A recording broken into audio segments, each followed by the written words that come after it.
with Michaelin and Gretel, and today we have a wonderful guest named Breven Stark.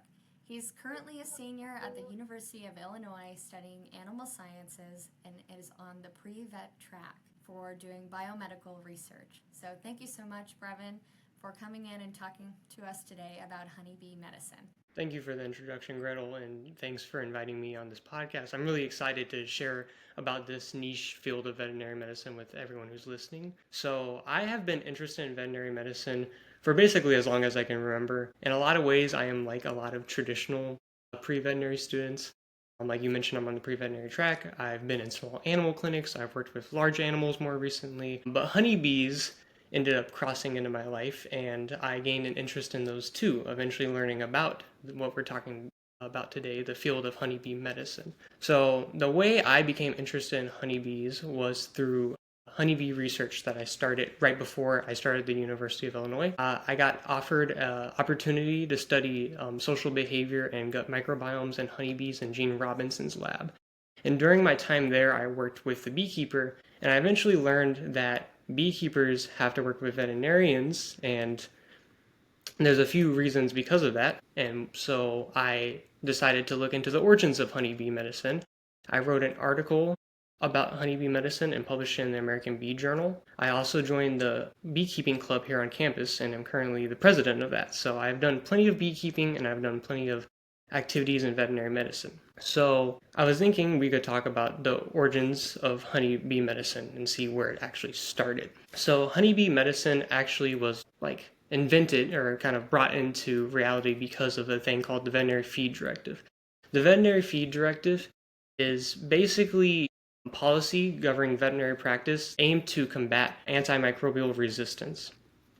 So initially was invented to deal with traditional food animals, what you would think of like livestock, cattle, poultry, pigs, and specifically the antibiotics that are regulated by it are for human medicine. The way that honeybees kind of fell into this is because, they make honey, so technically they are a food animal since they make a product for human consumption. And so when the veterinary feed directive was revised in January of 2017, that's when honeybees fell under the jurisdiction of veterinary care. So the reason it applies to honeybees, besides the fact that just by law they are a food animal, one of the main ways that beekeepers actually give treatments to their bees is through the feed. The other way would be through things like water, and then you would just have a normal veterinary prescription. But since antibiotics is given through the feed, that's where the VFD comes into play. So why would you give bees antibiotics? Like I understand, the veterinary feed directive and it works similar to livestock like you mentioned, but Yes. do you know any specifics of why they started or where we came up with giving bees antibiotics? Because to be honest, I'd never even heard of it before, reading through beforehand. Yeah, so bee health and care has been around for as long as people have been beekeeping. And then when we discovered, like the world of microbes and illness, beekeepers started giving treatments to their bees. And when like modern medicine was invented, that included antibiotics. So before American honeybee medicine was a thing, beekeepers in America would give things like oxytetracycline to treat illnesses that affect honeybees and the offspring of honeybees, which beekeepers refer to as the brood. So we would give antibiotics and other antimicrobial medications for things such as diseases such as European foul brood and American foul brood, which are basically just bacterial diseases that will devastate the brood of a colony. So if you need to sometimes, and when the disease gets severe enough, you need to treat these so that your hives can maintain their health and actually live through the winter. Mainly that's the goal of beekeeping. So now that we know a little bit about like why we give antibiotics to our honeybees, the reason that the VFD, like I said, came into or ended up being revised is to prevent antimicrobial resistance with some of those human medicines, like the one I mentioned earlier. oxytetracycline. So now whenever a beekeeper has a colony that has one of those diseases I mentioned, like a European foul brood, they have to reach out to a veterinarian if they want to go the route of antibiotic treatment. One of the reasons that this was a difficult transition for beekeepers is because they did not expect these changes from the veterinary feed directive to apply to the honeybee, especially because in America, veterinary schools, there was not much focus on honeybees beforehand, so they thought that they would not be affected by these changes. And because there has not been much, or historically there was not much emphasis on honeybee content in the curricula, a lot of veterinarians did not know the health and biology of honeybees, meaning that when these changes came into effect, beekeepers now have to go to a veterinarian. They're required by law, but beekeepers oftentimes know more about their animal than the veterinarians do, unless if they happen to know a veterinarian who just had an interest in beekeeping and kind of self-studied and learned this stuff well enough to actually effectively treat bees when these changes came into effect. Like I mentioned, honeybee content in American curricula in veterinary colleges is lacking, and compared to Europe, where honeybee medicine has been practiced for much longer, we are starting to just develop like the curricula, and we're kind of like on the forefront of American honeybee veterinary medicine here. I'd love to know, Breven, what do you think we can do? Do you believe veterinary schools should adapt this into their regular curriculum? Yes, I do believe that veterinary schools should adapt it into their regular curriculum, and one of the reasons I believe that is because the veterinary profession is always evolving, and one of the most recent developments in that evolution has been the concept of One Health and working to protect, animal health, human health, and environmental health. That is what One Health is. And pollinators, I believe, are at the core of that because pollination affects plant health. It affects human health because they support our food chains, and then pollinators themselves, insect, are animals, so that is directly affecting animal health. So I think as global challenges such as climate change and its effects on weather occur, making sure that our pollinators and pollination is still able to happen and that our pollinators are maintained good health will be a vital aspect, in my opinion, in the veterinary role to help society and, like I said, animal and human health. Are there specialties in honeybee medicine currently in the United States, or is it mainly just in Europe? Can you find like a residency in it, or is it mainly attached to research? So I do not think that there are any specific residencies in America, and I don't even think there's much veterinary research on honeybees in America either. The main way that veterinarians have learned about honeybee health is from the few courses that are offered at vet schools, which can be electives. Sometimes vet schools will indirectly, maybe directly, teach honeybee content in their core curriculum. According to a survey, and I'll get into that a little bit later, the main group that ends up being the major resource for veterinarians interested in learning about honeybee medicine is the Honeybee Veterinary Consortium. And I'll go into like what they do later. I've attended one of their conferences. So they're the main way veterinarians can learn about honeybee medicine and also get more involved in the field.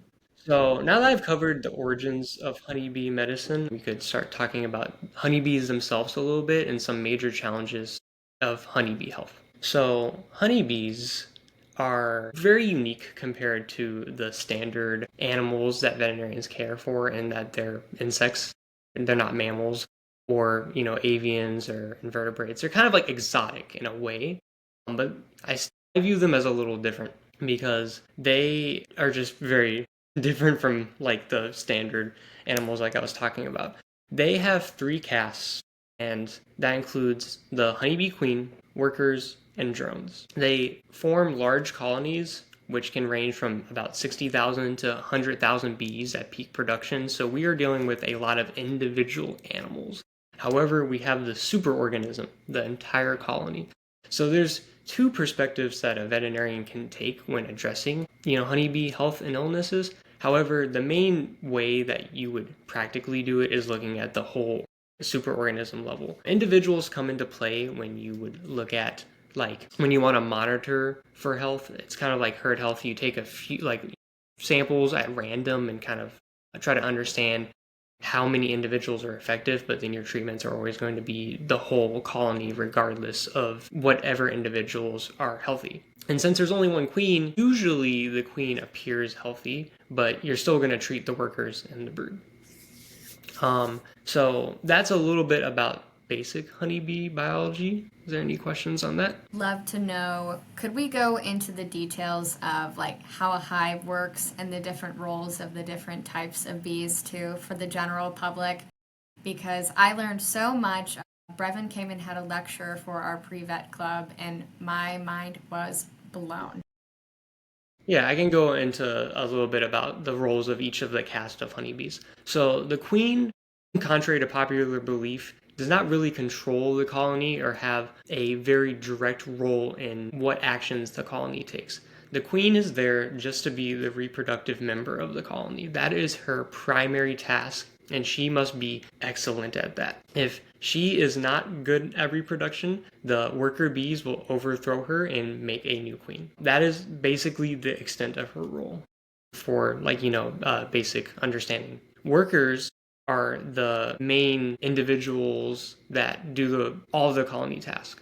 So workers will take care of the young, the brood, as I mentioned. They will clean the hives. They will take out foreign and dead material. They will forage for food. They will send signals to each other. They will feed the queen. They play a lot of different roles. So guard the hive as well. That is not an exhaustive list. You can look at many different aspects of foragers and probably even have debates on what exactly is a role they are playing. And they are very dynamic. They change roles throughout their entire life. Also, workers' lifespans are quite variable as well, which is another interesting thing to consider from the lens of veterinary medicine. If you're looking at a hive in the summer, workers will live on average about 2 weeks. But if you're looking at a hive in the winter, which is when they are usually under the most stress due to the cold temperatures and the fact that they have a limited food supply, if you do inspect a hive, which is pretty rare depending on the climate, of course, you would look at honeybees that you want to make sure can live months and see how their health is, especially in regards to some of the pests that we'll get into here in a second. And then the drones, which are the males of the honeybee world, are there also just for reproductive purposes. They have one unique role in regards to a pest, and I'll discuss that a little later, but drones can practically be ignored from a beekeeping lens. So I wanted to talk a little bit about beekeepers and how people actually go about beekeeping, because that also will affect how a veterinarian practices and communicates with the beekeepers or clients. So many beekeepers are hobbyists, but there are also professionals. Hobbyists will have usually one or a few hives, and they're more like pets, right? This is more kind of like a small animal lens in a way. People that have beehives as a hobbyist can really care about their beehives on a personal level and view them just like any other pet. Sometimes hobbyists view them as also a way to make money because they will sell that honey.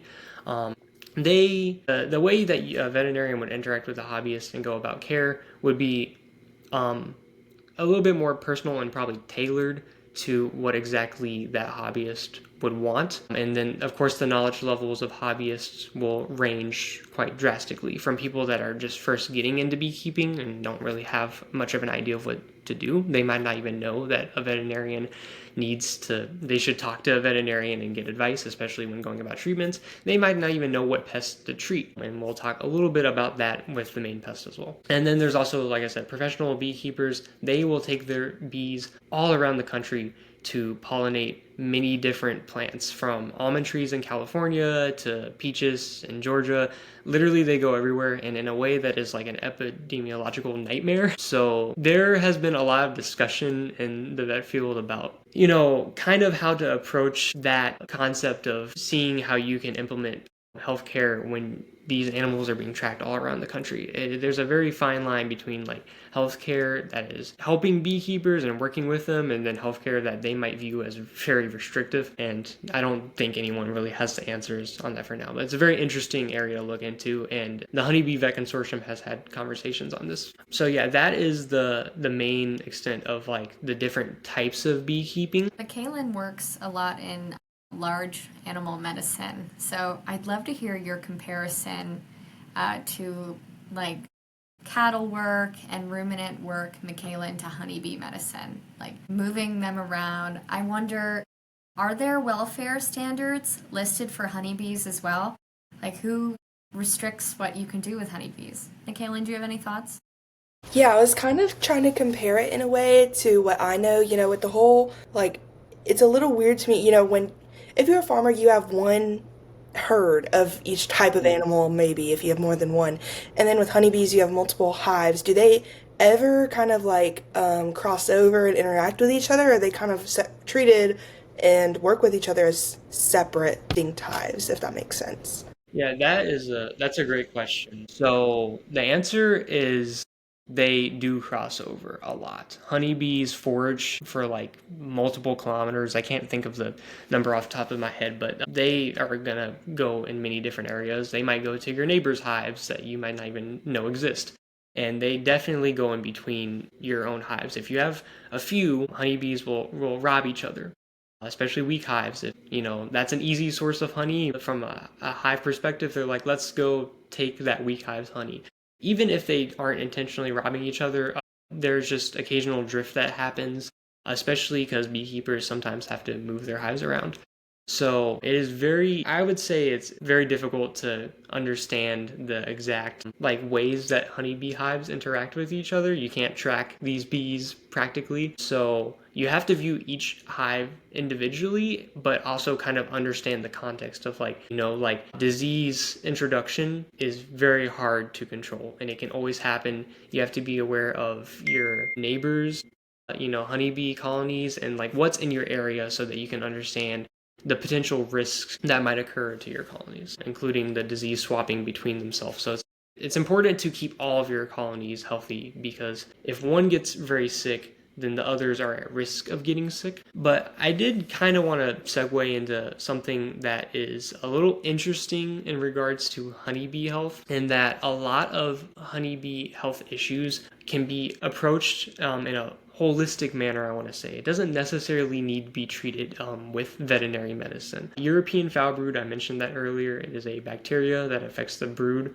of honeybees, and a lot of that is due to environmental factors like moisture and how strong the actual colony is. So experienced beekeepers will see signs of European foul brood, and they don't need to treat it with antibiotics if they have the resources available and if they have the know-how to do so. A lot of the time, they will recognize that colony might be a little weaker, and that's why it's struggling with the European foul brood challenge, and they will take bees from another colony and then introduce them to this colony and strengthen their numbers.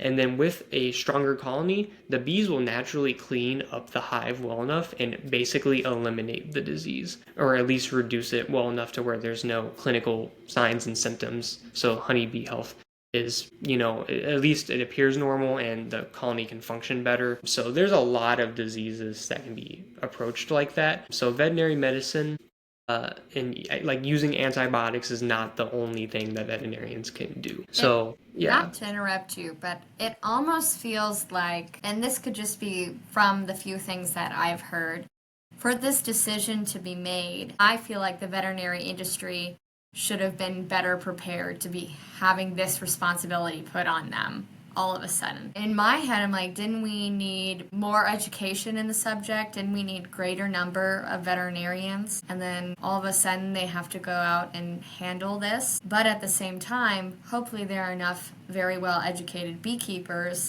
that this can be like a swap of information. But it's a lot to add on everyone, and I'm hoping that most beekeepers are educated enough and talented enough, like you said, to go and do some preventative work. Yeah, and I believe that a lot of beekeepers do have that education. Beekeeping is a very strong community. There are usually local bee clubs, state bee clubs, and they meet and swap, beekeeping practices and advancements and any science related to beekeeping, whether it's like research in actual beekeeping or just, personal developments on like, hey, I've noticed that this tactic works a little bit better. And then, there's resources, like I said, the American Bee Journal, which I've published in, has columns on beekeeping basics, the science of beekeeping. So there's a lot of information, and I believe beekeepers are very proactive about seeking that out. And then veterinarians have also interacted a lot with beekeepers, whether it's the state beekeeper, kind of like there's a state vet, very interesting, or if it's like at the Honeybee Vet Consortium, there's a mix of veterinarians and honeybee researchers and people that own companies creating honey bee products, such as like the hive or like honey extraction equipment, or some of the drugs that we'll talk about that are used to treat one of the major pests of honeybees. They attend the Honeybee Vet Consortium as well. Both the veterinary profession and the beekeeping profession have, stakes in making sure that honeybees have good health care and are developing, and each profession is constantly evolving, swapping information, working together, building those bridges, building that trust. And it is improving. Just is in I would say the speed at which it's happening started off a little slow, and there was not as much preparation and foresight on this, just because of the fact that like I said, beekeepers, I don't really think they saw this coming. Many veterinarians probably didn't see this coming or even know about honeybee medicine still to this day. It's just not the face of veterinary medicine. Yeah, I was just going to say, we talked about comparing it to, large animal. In a way, it's very similar as far as when I think about a herd of cattle. A lot of the health monitoring, it does fall more on the farmer than the veterinarian. You call a veterinarian once you have an issue, and the beekeeper needs to be updated and know what's going on the same way that a cattle farmer or rancher needs to be updated and know what's going on.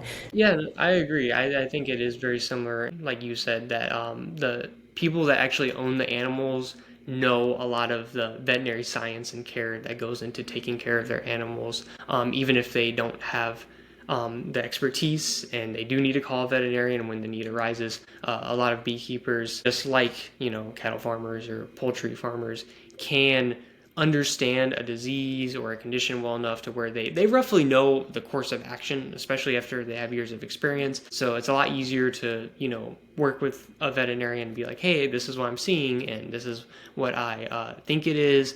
Can I send you photos? Can you come out and look at one of my hives? And this is one of the important aspects I did want to talk about when it comes to beekeeping and the actual utilization of the veterinary feed directive orders and prescriptions, is that there needs to be enough knowledge from a veterinarian to establish a veterinary client-patient relationship. If a veterinarian does not know enough about honeybees, how can they confidently, say that they can be responsible for clinical decisions and the healthcare of that animal? Now, the veterinarians that would practice, are going to go and learn about honeybees so that they can ethically practice. That, the need to learn about the animal and the fact that there's not much education currently means that it might be very difficult for beekeepers to find a veterinarian in their area that has that knowledge. So that is just an interesting aspect to consider, and another piece of legislation that not only affects the veterinary feed directive, but also affects just how many honeybee or veterinarians can practice honeybee medicine. And also, since it is such a new field, I think that some veterinarians that are exploring it might question how much do I need to know to adequately care for this animal. I'm sure a lot of veterinarians, especially when they're going through vet school and they just enter the field, probably feel like that about a lot of animals. But the fact that invertebrates, insects, are so different from the typical patient of a veterinarian, it might even be an exaggerated feeling, just because that comparative biology is not as strong. Comparing a mammal to a honeybee is just very different. And the honeybee, as far as I know, is the first insect that veterinarians are caring for at all. Veterinarians might have some knowledge of insects because they're vectors for many diseases, but the actual care is usually not of concern.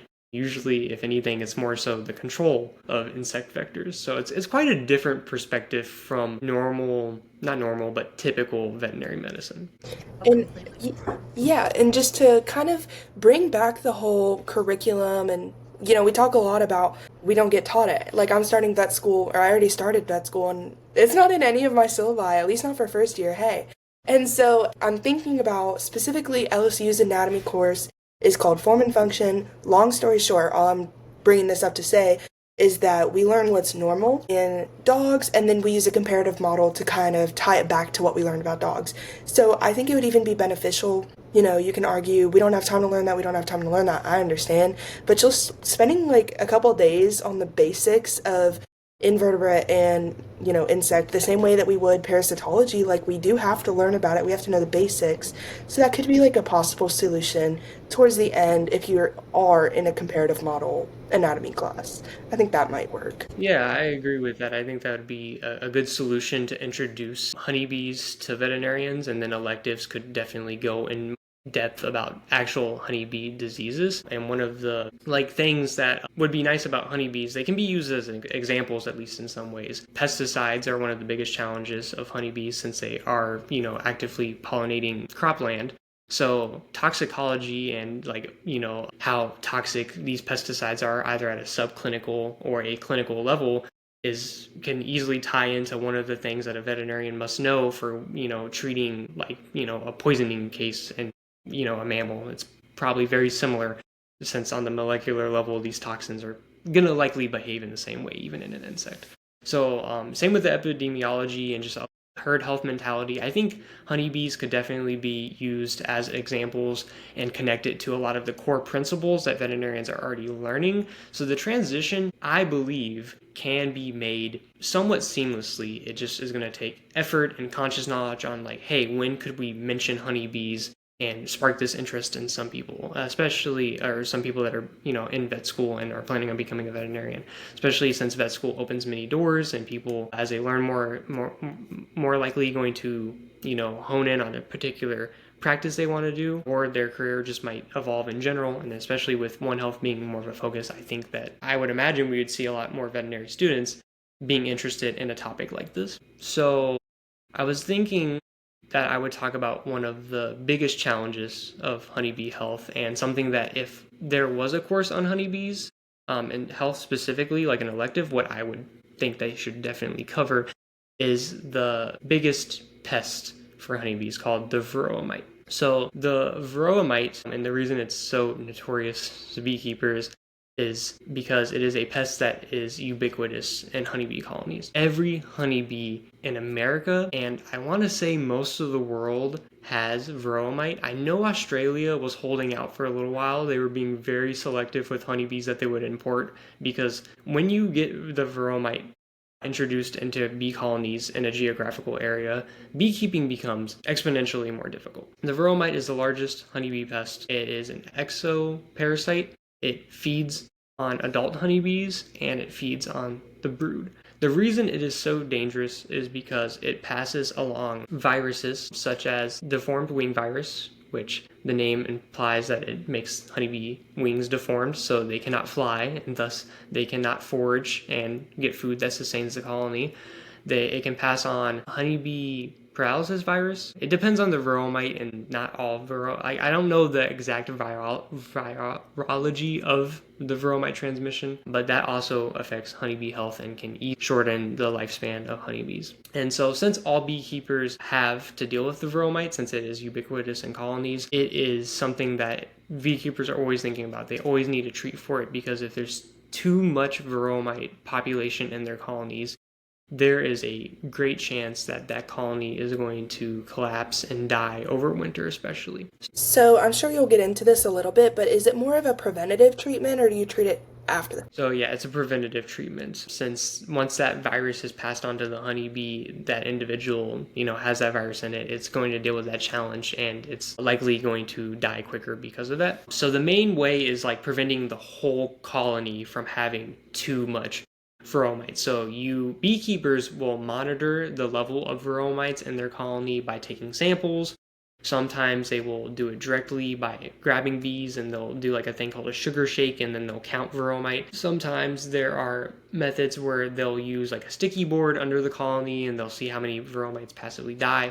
But you're monitoring the whole active field season. So that would be from spring when they start foraging all the way to when they're about to overwinter. During the actual winter time, I would say beekeepers don't usually check for varroa mite. I'm sure that some do, but you are going to ideally treat during the summer. And so treatment is where veterinary medicine is one of the most indispensable tools. And according to a survey by the Honeybee Vet Consortium, which again I will get into a little bit more later, in Europe, where honeybee medicine has been established for a little bit longer than American bee medicine, European beekeepers think that veterinary medicine is the most beneficial to treating varroa mites. Part of that is just it is the biggest challenge to bee health.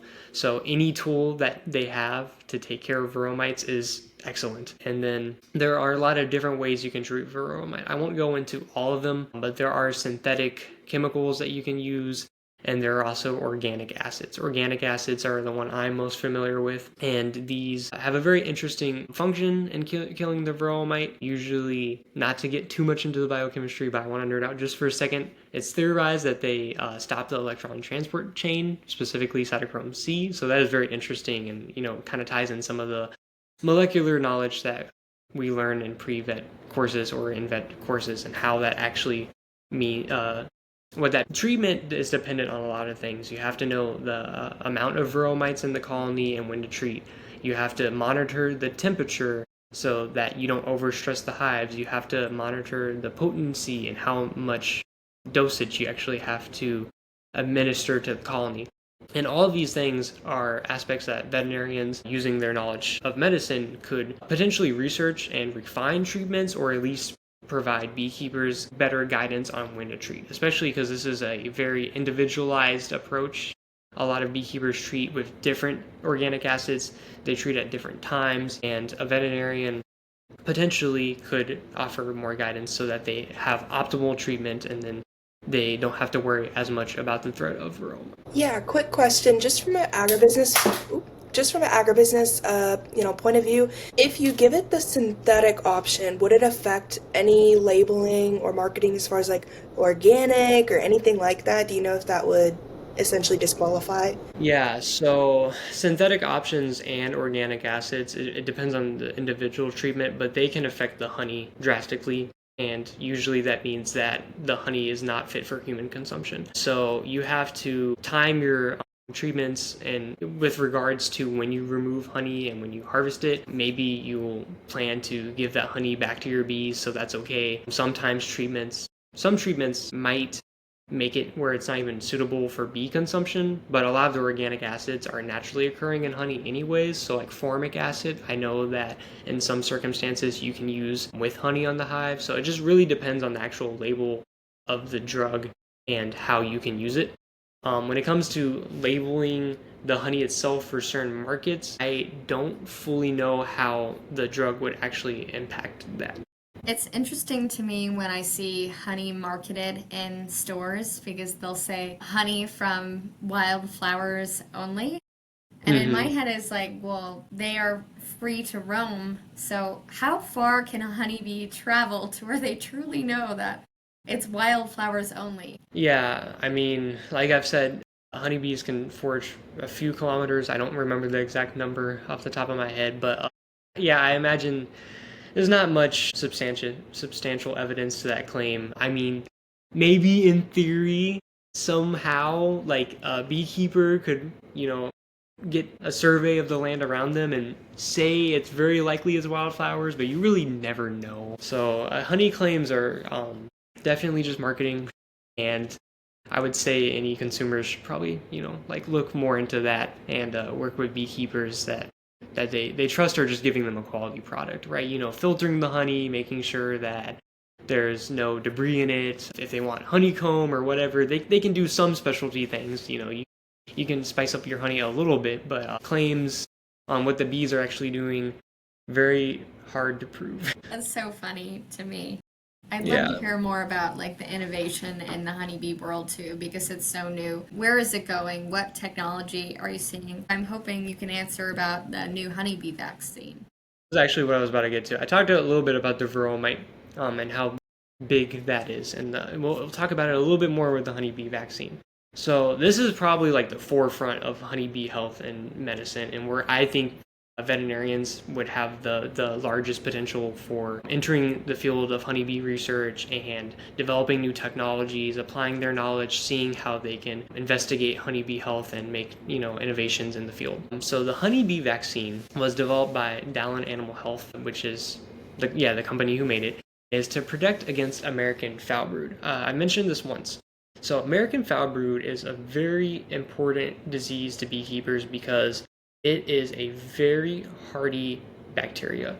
And once it is established in a colony, you are not going to get rid of it with antibiotics. You might be able to subdue some of the effects it has on the colony, but traditionally you would need to completely burn the hive. You would have to euthanize the colony and burn the hive and the contents, because if it's spread around, you can't get rid of it. It would be devastating to the beekeeping community. It's a reportable disease to the state beekeeper. You have to make sure that this is not happening, right? However, the honeybee vaccine for American foul brood is now conditionally licensed by the USDA. It was conditionally licensed in 2023, and it has 2 years. That was how long the licensing is. So I'm sure that it's going to continue to be licensed again because its efficacy so far has been good. It's been shown to help reduce the challenge of American foul brood to levels where it might just not affect colony health that much. And then, even if you can't get rid of it, well, hey, the bees aren't as sick. It's just something that the bees will now tolerate, which is good because it will probably become more and more difficult to control American foul brood, especially with considering other challenges like things like climate change and the need for food with the growing population, the fact that beekeepers move around, honeybees, things like imports, which, may be really well regulated, may not be. So there's a lot of reasons why American foul brood needs a lot of tools to deal with it. So a little bit about the vaccine itself and how it actually works. I don't know anything about the molecular, basis of it, but I do know that it is a transgenerational vaccine.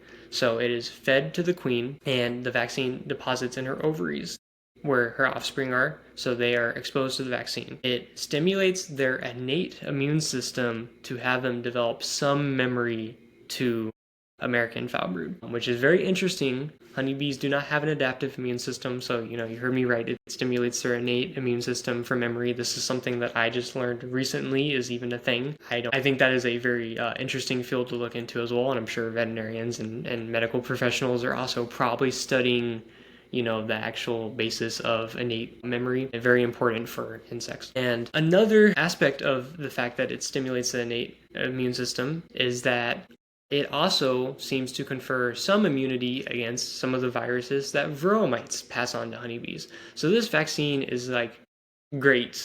I like everything that all of the goals of the vaccine seem to have been hit, and it even went beyond that. Is there any questions about that? No, I think that's super cool. I didn't even know you could vaccinate bees, so yeah. Yeah, it's very new. It's not like, typical vaccines with a needle, even though there's a lot of different methods for vaccines. But yeah, as far as I know, it's exclusively fed. And yeah, it's very interesting because it's not even vaccinating the queen necessarily. It is, but it's to vaccinate the workers. Vaccinating one queen means that you vaccinated potentially hundreds of thousands of workers, probably hundreds of thousands of workers, because she's laying so many eggs continuously every day to restore that population of the hive. Very interesting stuff. Yeah, I'm very excited to see the future of this. And I think that it will also have implications in other fields, because if you can stimulate the innate immune system to, give better protection against a range of diseases, as in the case of the honeybee, even if it doesn't work exactly like that in mammals, but there's something there that could offer a lot of different, therapeutic options that might be good for short-term things like travel or something. But that's a little bit beyond the scope of the honeybee vaccine. So that was all I had to cover specifically about honeybees themselves and beekeeping. But I did want to talk about just the veterinary profession now and how they're becoming involved in honeybee health, and a little bit of the scope beyond that, like pollination, that One Health approach, and climate change, because all these things are inextricably linked together. So during my time researching honeybees, as I mentioned, I went to the Honeybee Veterinary Consortium, which is a consortium that has honeybee veterinarians and honeybee researchers, and they have annual conferences where they talk about contemporary issues in honeybee health. So that includes basic honeybee knowledge for veterinarians that are just getting exposure to the field. Some of their lectures are like, talking about basic biology of honeybees, the reproduction of honeybees, interesting things that, veterinarians can have benefits of knowing, but might not necessarily even be related to health, just, functions of the honeybee hive, like their dance and how they communicate information. All of that is covered. And then there's labs where veterinarians get hands-on experience, actually beekeeping, doing things like dissections of the ovaries of a honeybee queen, which I imagine is very difficult. I've dissected some honeybee guts. That was hard enough. I tried the brain, absolutely failed, but the ovaries is wild. So there's some of that clinical prowess being applied to honeybee medicine. And beyond that, they also have discussions and debates on like the actual current developments of the field. So when I attended, one of the hot topics was actually talking about how, beekeepers will move honeybees around state lines, and how the legal viewpoint of how is that regulated, how can veterinarians, have a role and guidance in that to make sure that diseases are not only treated but also contained and monitored. And there's many other discussions as well, such as resistance to some of the treatments for varroa and what veterinarians could do on that forefront. So the Honeybee Vet Consortium is by far the best resource for anyone interested in honeybee medicine. It is a great way for veterinarians to continue their education, so I believe that more veterinarians will also probably be attending this. And you don't have to just be a veterinary student or veterinarian to go. Like I said, I went in my undergrad, so if people have the means, I think this would be an awesome place to go as a pre-vet student to learn about this niche field of veterinary medicine, but also just get great exposure to how veterinary medicine evolves as a profession, because I believe that this is, being such a young field, the evolution is happening very quickly, since the novel developments are being made now. The fundamental groundwork is being discovered now. So there's a lot of opportunities to see like how veterinarians, think about like tackling grander issues. When I was at the Honeybee Veterinary Consortium, I got to hear a talk from Dr. Terry Kane on climate change. And this is kind of where I realized like how important pollinators are to like global health, and that One Health perspective that veterinarians are adopting recently. She served on the American Veterinary Medical Association Committee on Environmental Issues, so that is another resource for people interested in learning more about how veterinarians are tackling pollinator health, environmental issues, and climate change. And she just gave a lot of good insights on, how it impacts all animals, from pollinators to, dogs, cats, cattle.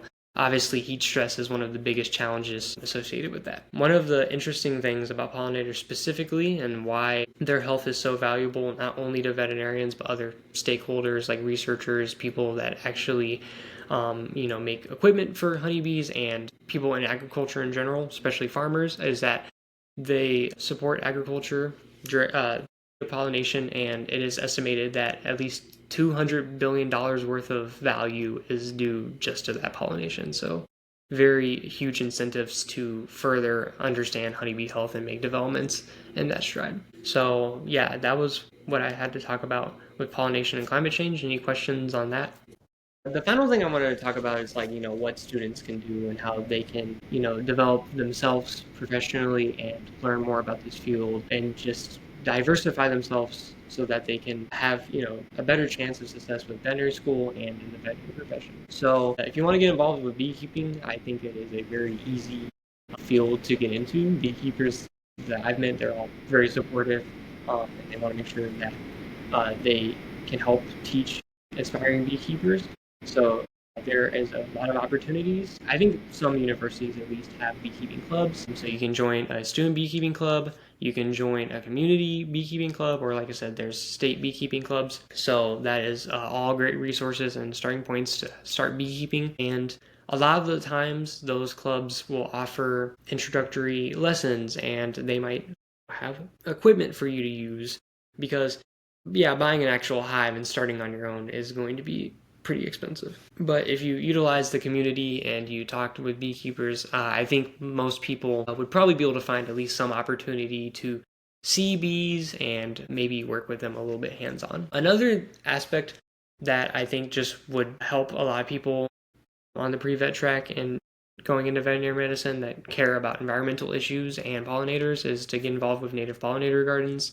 They are usually on college campuses. If not, there's also areas in your community that will, support pollinator gardens, and then you can interact with not only native pollinators but also usually honeybees there. You can plant native flowers, and you can just make the your community a little bit more sustainable and kind of help with that One Health approach in a personal and direct way. And then I think that people should follow the Honeybee Veterinary Consortium, even if they don't actually attend their conference. They have a lot of resources. They link to other resources such as like the FDA, the USDA, a lot of university extensions that cover the topic of honeybees, honeybee medicine, how people can get involved. And I think that was it for that. You could also join a bee lab and potentially do bee research if a university offers that. And research also is really great to understand the biomedical perspective of veterinary medicine and just what researchers do, since veterinarians draw from all disciplines of science.